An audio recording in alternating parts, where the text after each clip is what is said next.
Our secret taste recipe is to cook with lemon care. Kutties Healthy Samayal.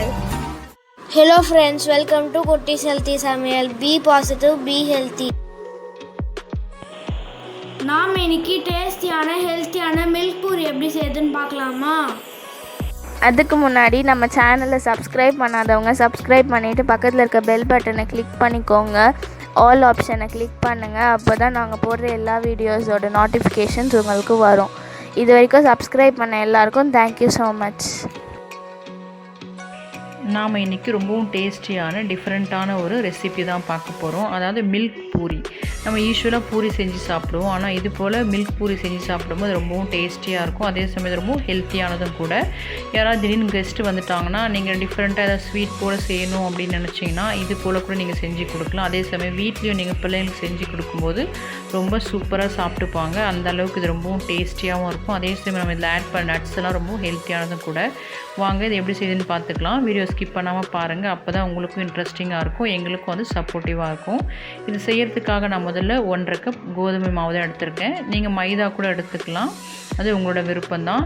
இதுக்காக நான் 1/4 cup ரவை எடுத்துக்கிறேன். இது நம்ம ஆர்டினரி வீட்டில் யூஸ் பண்ணுற ரவை தான். இதை நம்ம இதோட ஆட் பண்ணி இது கூடவே தேவையான அளவுக்கு நம்ம உப்பு ஆட் பண்ணிக்கலாம். உப்பு ஆட் பண்ணி இதில் முதல்ல தண்ணி ஆட் பண்ணுறதுக்கு முன்னாடி கொஞ்சமாக நீங்கள் மிக்ஸ் பண்ணி விட்டுக்கோங்க. அப்போ தான் நமக்கு அந்த உப்பு வந்து ஈவனாக நமக்கு ஸ்ப்ரெட் ஆகி வரும். இப்போ நல்லது மிக்ஸ் பண்ண பிறகு தேவையான அளவுக்கு நம்ம தண்ணி ஆட் பண்ணி மாவு பிசைஞ்சு எடுத்துக்கலாம். அதாவது நம்ம பூரி எப்படி செய்வோமோ சாதாரணமாக அது போல் தான் பிசைஞ்சு எடுக்க போகிறோம்.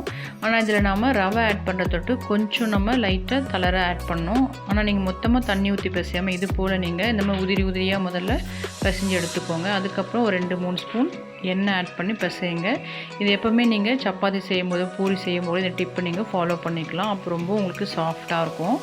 இப்போ பாருங்கள், நல்லா பிசைஞ்சு எடுத்தாச்சு. இதை ஒரு பவுலில் வச்சு அது மேலே நீங்கள் எண்ணெய் தடவி அப்படியே ஊற விட்டுருங்க. அதுக்கப்புறம் நாம் அந்த பால் ரெடி பண்ணுறதுக்காக இப்போ கொஞ்சம் நட்ஸ் எடுத்துக்கலாம்.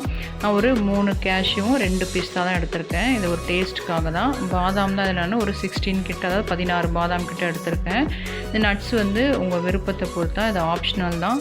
நீங்கள் உங்களுக்கு எது விருப்பமோ அந்த நட்ஸை கூட நீங்கள் இதை ஆட் பண்ணிக்கலாம். இப்போ கொஞ்சம் வெதுப்பான பால் ஆட் பண்ணி முந்திரியை வந்து ஊற வச்சுக்கிறேன். இது பாதாம் வந்து கொதிக்கிற தண்ணி ஊற்றி அதை நம்ம தோல் உரித்து எடுத்துக்கலாம். நீங்கள் இந்த பால் ரெடி பண்ணும்போது வெறுமனே பாதாம் வச்சு கூட நீங்கள் ரெடி பண்ணிக்கலாம், அது உங்களோட விருப்பம்தான். நான் வந்து ஒரு ஃப்ளேவருக்காகவும் ஒரு டேஸ்ட்டுக்காகவும் தான் முந்திரியும் பிஸ்தாவும் ஆட் பண்ணுறேன். இப்போ நம்ம கொதிக்கிற தண்ணி விட்டு அப்படியே ஒரு 5 நிமிஷம் ஊற வச்சா போதும். நமக்கு அந்த தோல்லாம் ஈஸியாக பீல் ஆகி வந்துடும். இது ஊறட்டும். அதுக்குள்ளே நம்ம அந்த பால் காய்க்கிறதுக்கு எடுத்துக்கலாம். நான் 1/2 லிட்டர் பால் ப்ளூ பாக்கெட் தான் எடுத்திருக்கேன். உங்களுக்கு விருப்பப்பட்ட ஃபுல் க்ரீமோ இல்லை க்ரீன் பாக்கெட் எடுத்துக்கலாம். நம்ம எப்படியும் வந்து நட்ஸை அரைச்சி இதில் ஆட் பண்ண போகிறோம். அப்போ பால் வந்து யூஸ்வலாகவே நமக்கு திக்காகிடும். ஸோ நீங்கள் ப்ளூ பாக்கெட் எடுத்தால் கூட அது நமக்கு கரெக்டாக தான் இருக்கும். இப்போ தண்ணி ஊற்றாமல் இதை நான் காய்ச்சி எடுத்துக்கிறேன். பால் வச்சாச்சு. இப்போ அது கொதிக்க ஆரம்பிக்கிறதுக்குள்ளே நாம் நட்ஸ் ரெடி பண்ணிக்கலாம். ஏன்னா இது 5 நிமிஷம் ஒரு நாளுமே போதும். பாதாம் ஈஸியாக நமக்கு தோல் உரிக்க வந்துடும். பாருங்கள், இது போல் நம்ம எடுக்கும்போதே ஈஸியாக தோல் ரிமூவ் ஆகி வந்துடும். இப்போ இதை நாம் உரித்த பாதாம்லாம் கேஷ்யூவோட சேர்த்து வச்சிடலாம். ஒரு 5 நிமிஷம் ஒரு நாள் போதும். நல்லா நமக்கு அரைஞ்சி வந்துடும். ஏன்னா நம்ம கொதிக்கிற தண்ணி ஊற்றிருக்கோம் இல்லையா, அதுலேயே நல்லா கொஞ்சம் சாஃப்டாக இருக்கும் பாதாம். நட்ஸை அரைச்சி எடுத்துக்கலாம். இது நல்லா நம்ம நைஸாக அரைச்சி எடுத்துக்கலாம். அவ்வளோதான், அரைச்சி எடுத்தாச்சு. அது இருக்கட்டும். அதுக்குள்ளே பாருங்கள், நம்ம பால் கொதித்து வந்துருச்சு. நமக்கு இந்த ஸ்டேஜில் பாலில் நம்ம கொஞ்சமாக சாஃப்ரான், அதை குங்குமப்பூ ஆட் பண்ணிக்கலாம்.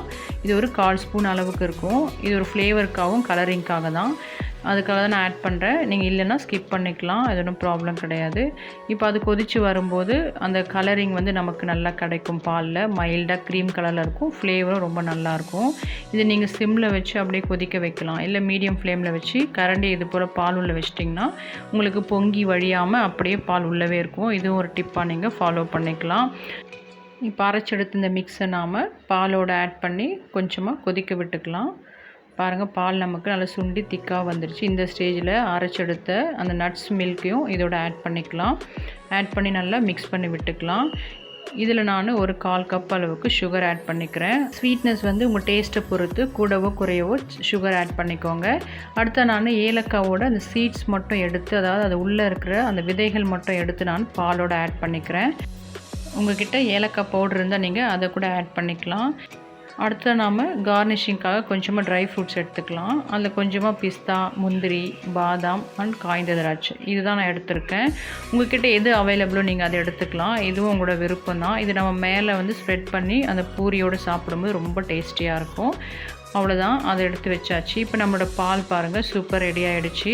நம்ம குங்குமப்பூ, ஏலக்காய் எல்லாமே ஆட் பண்ணியிருக்கோம். அதோட ஃப்ளேவர் ரொம்ப சூப்பராக இருக்குது. திக்னஸும் ரொம்ப நல்லா இருக்குது. சுகர் வந்து உங்கள் டேஸ்ட்டுக்கு ஏற்றப்பில் ஆட் பண்ணிக்கோங்க. அவ்வளோதான், நம்ம ஸ்டவ் ஆஃப் பண்ணி பாலை ஒரு பவுலில் ட்ரான்ஸ்ஃபர் பண்ணிக்கலாம். இப்போ நம்மளோட பால் ரெடியாக இருக்குது. அடுத்ததாக நட்ஸும் ரெடியாக இருக்குது. அடுத்ததாக பூரிக்கு ரெடி பண்ணி வச்சுருக்க மாவு பாருங்கள் எவ்வளோ சூப்பராக சாஃப்டாக ரெடியாகி வந்திருக்கு. நம்ம இதில் ரவை ஆட் பண்ணி பிசைஞ்சிருக்கோம், அதனால் கிறிஸ்பியாகவும் இருக்கும். அதே போல் ரவை ஆட் பண்ணால் நமக்கே தெரியும் இருக்கிற தண்ணியும் அது நல்லா எடுத்துகிட்டு நல்லா ஊறி வந்துடும். அதுக்காக தான் நம்ம கொஞ்சம் எக்ஸ்ட்ரா தண்ணி ஊற்றி கொஞ்சமாக லைட்டாக தளராக பிசைஞ்சு வச்சுருந்தோம். இப்போ நமக்கு கரெக்டான பதத்துக்கு இருக்குது. இது தேவையான அளவுக்கு உருண்டைகளை நம்ம எடுத்துகிட்டு இது போல் திரட்டி அது கரெக்டாக ரவுண்ட் ஷேப் வரத்துக்காக ஒரு டிஃபன் பாக்ஸ் மூடி வச்சு நான் கட் பண்ணி எடுத்துக்கிறேன். இது போல் கூட நீங்கள் கட் பண்ணி எடுத்துக்கலாம் அந்த சர்க்கிள் வரத்துக்காக. அப்படி இல்லைன்னா உங்கள் விருப்பமான ஷேப்பில் கூட நீங்கள் கட் பண்ணி பூரிகளாக சுட்டு எடுத்துக்கலாம். நான் பூரி திரட்டும் போது எண்ணெய் வச்சிட்டேன் கேஸில், அது நல்லா சூடாகிடுச்சு. இப்போ திரட்டி வச்சுருக்க எல்லா பூரியும் நம்ம எண்ணெயில் போட்டு சுட்டு எடுத்துக்கலாம். நம்மளோட பூரிலாம் பாருங்கள் சூப்பராக ரெடியாகி வந்துடுச்சு. இது ரொம்பவும் தீயாமல் இருக்கிறதுக்கு நம்ம மீடியம் ஃப்ளேமில் வச்சு எல்லா பூரியும் செஞ்சுக்கலாம்.